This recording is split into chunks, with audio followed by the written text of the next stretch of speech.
frère Amand, j'espère que tu vas bien. Bonjour Denis, je vais bien par la grâce de Dieu. J'espère que c'est le cas également pour toi. Oui, ça va bien par la grâce de Dieu. Donc, nous voici dans une nouvelle rubrique. Donc, avant de commencer, je vais faire une courte prière. Mhm. Père, nous te rendons grâce encore infiniment pour ce moment. Remplis-nous de tes grâces. Guide-nous pendant cette étude en Jésus-Christ, notre Seigneur Sauveur. Amen. Amen. Amen. Donc, on n'est pas Donc, obligé de comprendre, d'avoir une même compréhension et nous respectons en fait qu'il y ait des divergences de compréhension. Encore que même au sein de l'Église, au sein des Adventistes, on n'a pas toujours la même vision des choses, mais euh, il est bon de présenter les faits tels qu'ils sont. Donc, écoutons plutôt cette technique. Daniel chapitre 2. Il y a un enseignement adventiste, il y a un enseignement biblique. Le pied d'Agile, dans l'adventiste, ils disent que les 10 doigts, je vais vous donner un tableau que j'ai pris dans le site adventiste, les 10 doigts, voilà le tableau. Vous pouvez vérifier. Les 10 doigts, ils disent que c'est les 10 tribus barbares. Voilà le premier gros problème. Les adventistes disent que les 10 doigts, c'est les 10 tribus barbares. Je vais vous donner encore notre site adventiste qui répond aux questions. Le fer représente le pouvoir politique de l'Agile, représente le pouvoir régional. Ces 10 royaumes ne pouvaient s'unir à cause des mélanges d'affaires de l'Église avec l'administration politique. Parce qu'il parle de catholicisme, vous comprenez. La fragilité vient de ce mélange politico-religieux. Remarquez bien, il dit quoi? 10 royaumes. Si vous lisez bien, il parle de 10 royaumes font partie quoi? Je donne encore la référence ici, les 10 doigts, c'est les 10 royaumes, les 10 nations barbares. Et c'est ça, moi je croyais ce que je vous dis là avant. Et en allant vérifier avant de présenter à la personne, je me suis rendu compte en fait, il n'y avait pas 10 nations barbares. Voilà ce qui est souvent présenté dans les conférences adventistes. Imaginez la gravité de cette erreur historique. Même aujourd'hui, avec l'intelligence artificielle, vous pouvez taper simplement pour vous poser la question simple. Est-ce que c'est vrai que les 10 nations, c'est les 10 doigts? Non. Même l'intelligence artificielle te dit. Regardez bien. Il est vrai que plusieurs tribus ont participé à la chute de l'Empire romain d'Occident.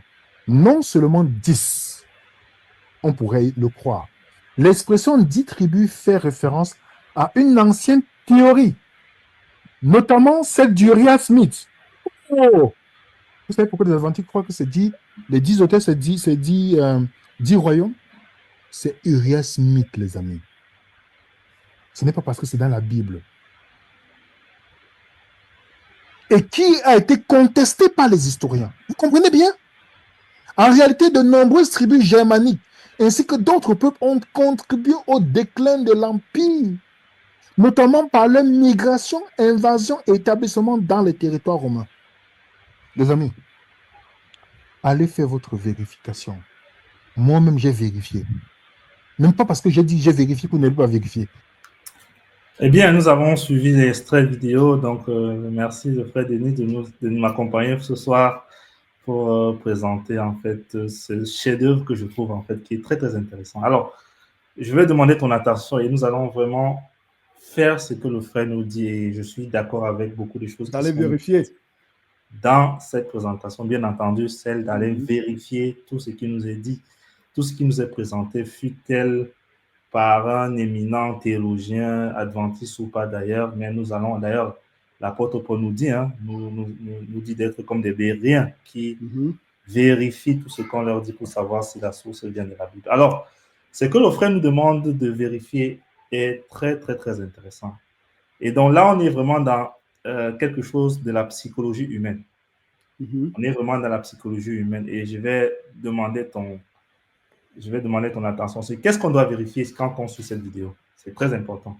Qu'est-ce que celui qui écoute cette vidéo, qui est sincère, qui se rend compte que mais finalement, oui, on m'a enseigné Daniel 2, je n'ai pas toujours eu l'occasion d'aller vérifier par moi-même, encore que je n'ai pas toujours les moyens de pouvoir vérifier, n'étant pas un historien, je n'ai pas les moyens d'aller vérifier par moi-même. Alors, celui qui écoute cette vidéo, celui qui cherche sincèrement la vérité et qui se dit, mais tiens, effectivement, on m'a enseigné des choses, mais quel est le fondement, quelle est la base de cela? Qu'est-ce qu'il va aller vérifier, Denis?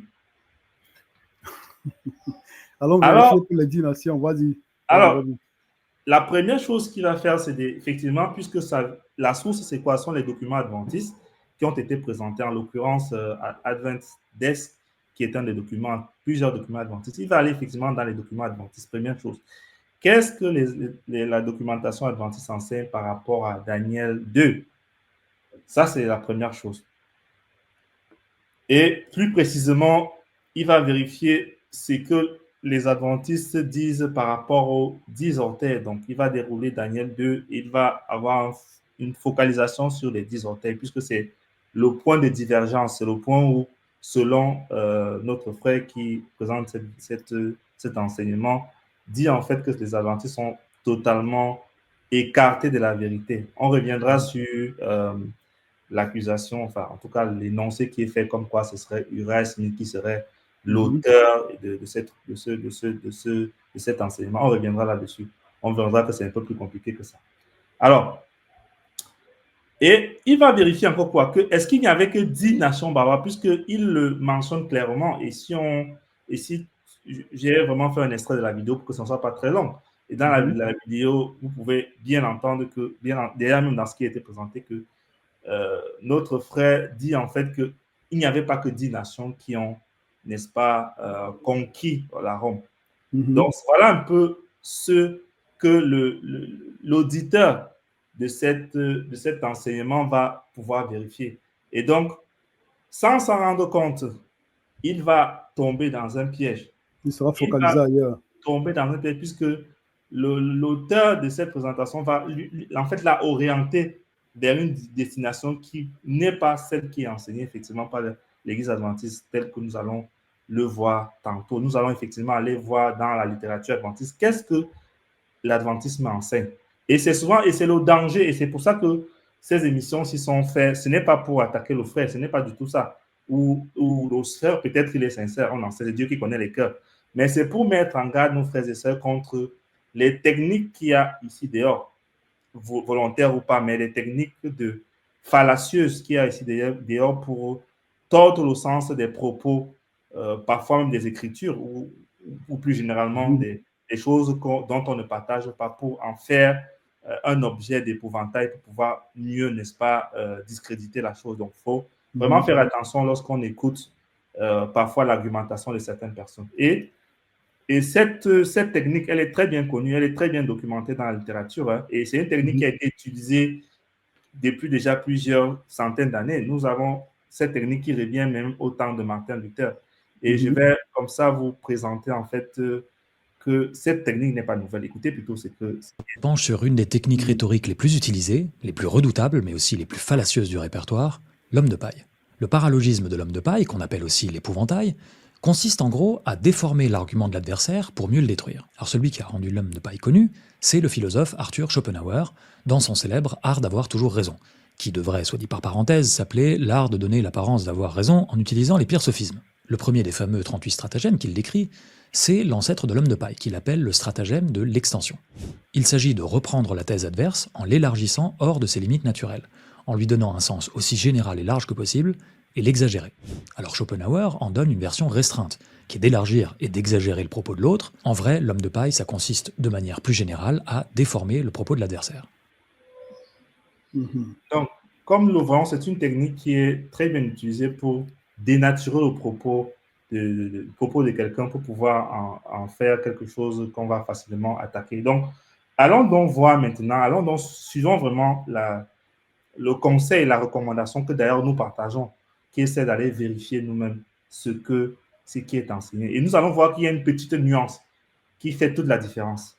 Ça en est une petite nuance que beaucoup ne s'en rendent pas compte. Donc, commençons par Uriah Smith, puisque Uriah Smith est cité dans cette présentation. Allons voir ce qu'il dit. Est-ce qu'il dit que 10 nations ont conquis Rome? Est-ce qu'il dit qu'il n'y a que 10 nations barbares? Puisque c'est ça, c'est l'objet d'attaque, en fait, c'est l'angle d'attaque en fait, qui est fait par rapport à l'enseignement adventiste.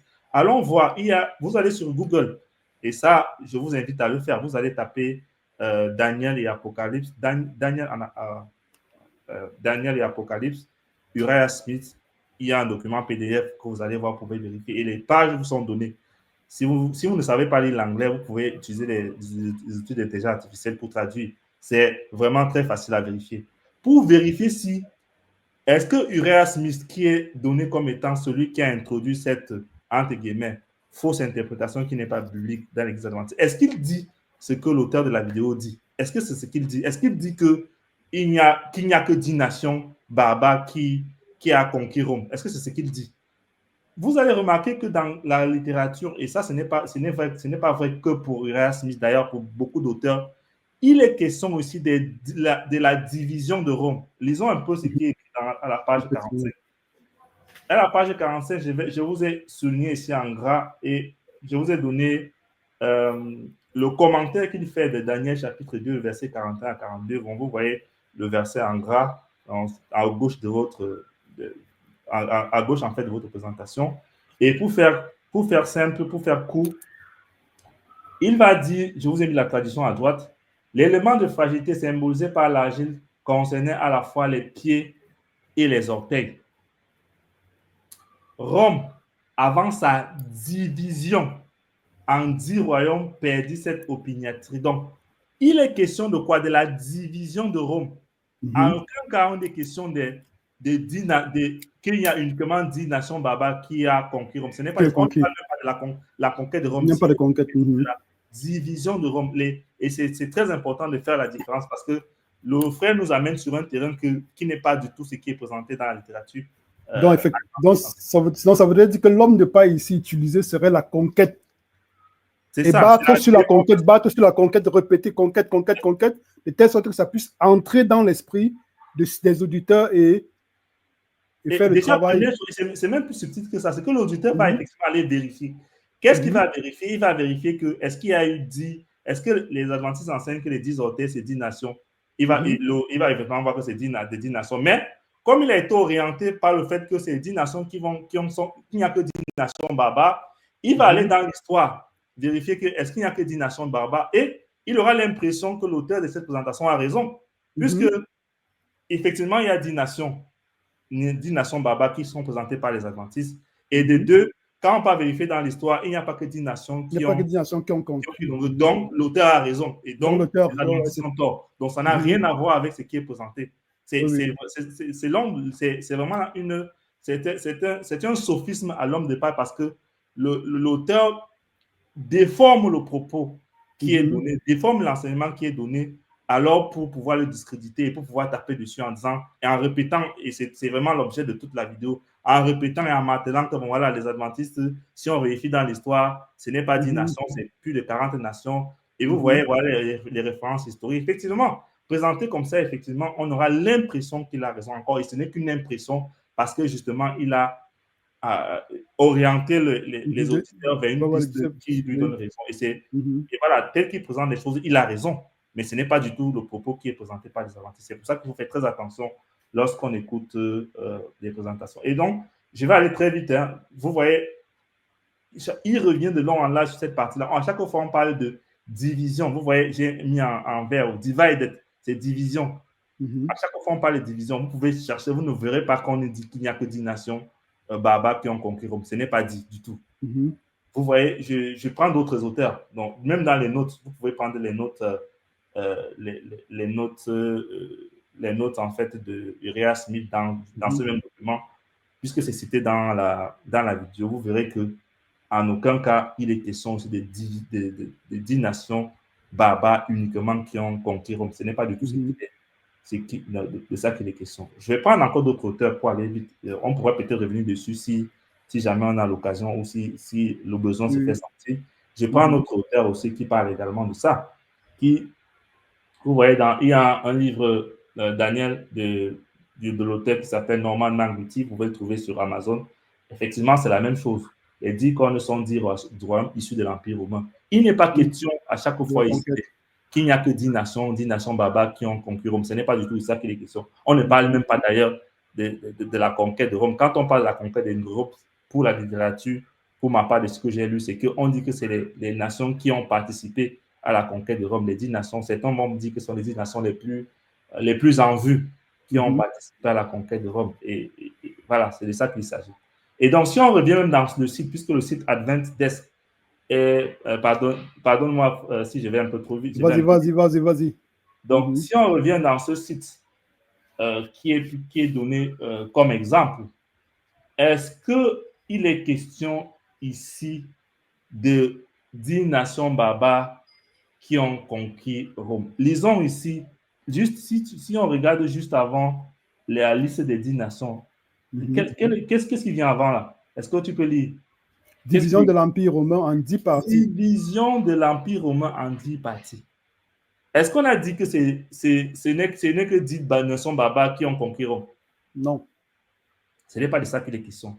Donc, ça, c'est vraiment une stratégie auquel nous devons faire très attention. Très attention de tomber dans le sophisme de l'homme de paille qui consiste à orienter volontairement ou pas les auditeurs vers une piste pour donner l'impression, comme nous l'avons vu dans l'extrait de vidéo de ce chercheur qui travaille sur ces sujets, donner l'impression d'avoir raison alors qu'on a orienté les auditeurs vers une piste qui n'est pas celle qui est l'argument présenté par celui dont on a envie de, n'est-ce pas, de pouvoir discréditer. Donc, vraiment, faisons très attention lorsque nous écoutons les frères et sœurs. Donc, retenez une chose, c'est que, et nous allons probablement, par la grâce de Dieu, revenir là-dessus pour une question de temps. On essaie d'aller très vite. C'est vraiment dire que l'interprétation, en tout cas l'enseignement adventiste dit en fait que les 10 doigts d'orteil, pour certains d'ailleurs, c'est 10 nations barbares qui sont issues de la division de Rome. C'est de ça qu'il est question. Il n'est pas question de dire qu'il n'y a que 10 nations ou il y a plus de 40 nations telles que le frère le dit dans sa présentation qui ont conquis. Donc, sans doute qu'il y a plus de 40 nations qui ont conquis, mais ce n'est pas du tout de ça qu'il est question. Il n'est pas dit qu'il n'y a que 10 nations barbares qui ont conquis Rome. Ce n'est pas de ça qu'il est question. Donc, faisons très attention parce que ces techniques sont utilisées pour discréditer parfois les propos parce qu'on essaie de tordre ce que les uns les autres disent pour pouvoir donner l'impression que ce qu'on dit, on a raison. Je vais m'arrêter de là. Oui, ça me fait penser à ce qu'on dit souvent, la technique d'être hors sujet. Donc, on t'amène hors sujet et puis on te fait te concentrer sur un sujet bien précis, sur ce qu'on veut élargir, comme il a dit là. Il utilise l'homme de paille, il élargit les propos de l'adversaire pour pouvoir avoir raison et battre là-dessus. On va développer ces techniques-là parce qu'elles sont vraiment très utilisées. Et c'est vraiment très intéressant cette vidéo parce que c'est vraiment un exemple, j'ai envie de dire, palpable de comment est-ce qu'on peut tordre en fait le sens de ce que quelqu'un veut dire pour pouvoir donner l'impression que ce que nous disons, vraiment on a raison et pouvoir discréditer ce que l'autre dit. Et nous verrons par la suite que c'est vraiment très utilisé, vraiment, voilà. Donc, l'Éternel vraiment soit glorifié. Donc, on donne un rendez-vous aux auditeurs au prochain épisode. Prochain épisode, par la grâce de Dieu. Donc, n'hésitez pas vraiment à... Si vous avez déjà des questions, hein, si vous avez même des questions sur des choses que vous n'avez pas compris ou qu'on vous a présenté, dont vous posez des questions, c'est aussi l'occasion de donner également la possibilité d'écouter notre son de cloche. Comme vous avez vu tantôt, il y a des gens qui vous disent des choses qui donnent l'impression d'avoir raison, mais en examinant vraiment de manière minutieuse, on se rend compte que peut-être qu'on est victime de l'homme de paille, effectivement, ou d'autres stratagèmes, d'autres sophismes que nous allons développer qui sont utilisés pour pouvoir induire en erreur les enfants de Dieu. Donc, que Dieu vous bénisse tous. Amen. Et vraiment, n'hésitez pas à partager, n'hésitez pas à poser des questions si vous avez justement, vous avez vraiment des sujets que vous voulez que nous développions.